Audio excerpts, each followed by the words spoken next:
We didn't know anything, we couldn't see anything.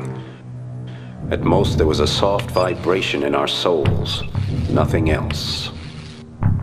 An apparently harmless satellite suddenly launched an incredible weapon from a star-spangled sky that none of us had ever seen before.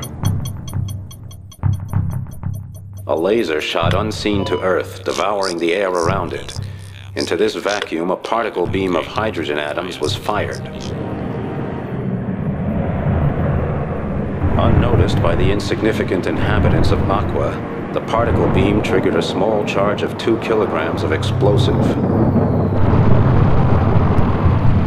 The tiny explosion propagated itself along the Juan de Fuca and Cocos continental plates, triggering further charges.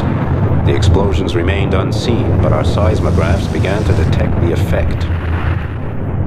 The resonance charges took their toll, splitting the Earth's crust at its most vulnerable points. As Charlie Gilmore explained to me later, the satellite was a military artifact of the 21st century. With it, earthquakes and volcanoes could be triggered from space, destroying whole civilizations without waging war.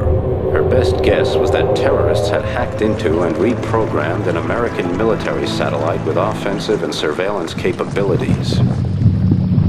The Earth split open, vomiting boiling magma into the icy and lifeless oceans, and stirring the fiery bellies of volcanoes around the planet. Seabeds fell away, revealing new depths, abysses, and seas beneath seas. The Earth had been gut-shot and her insides were bleeding out. For the inhabitants of Aqua, terror had a whole new meaning.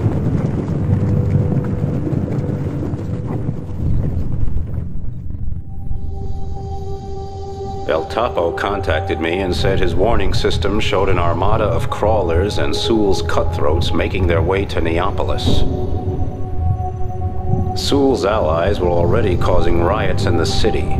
Whether it was planned or not, the result was clear.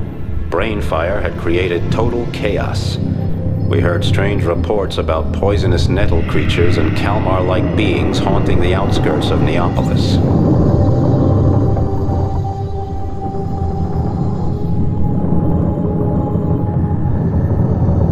Ivan King was burning with rage.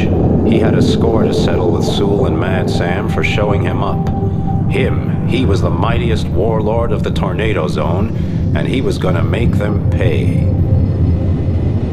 Shaka, my wings, and I docked with the Creole girl, then King picked up speed toward Neapolis. Commander Forelli, who was responsible for city security, was informed we were on our way, and was grateful for any help he could get.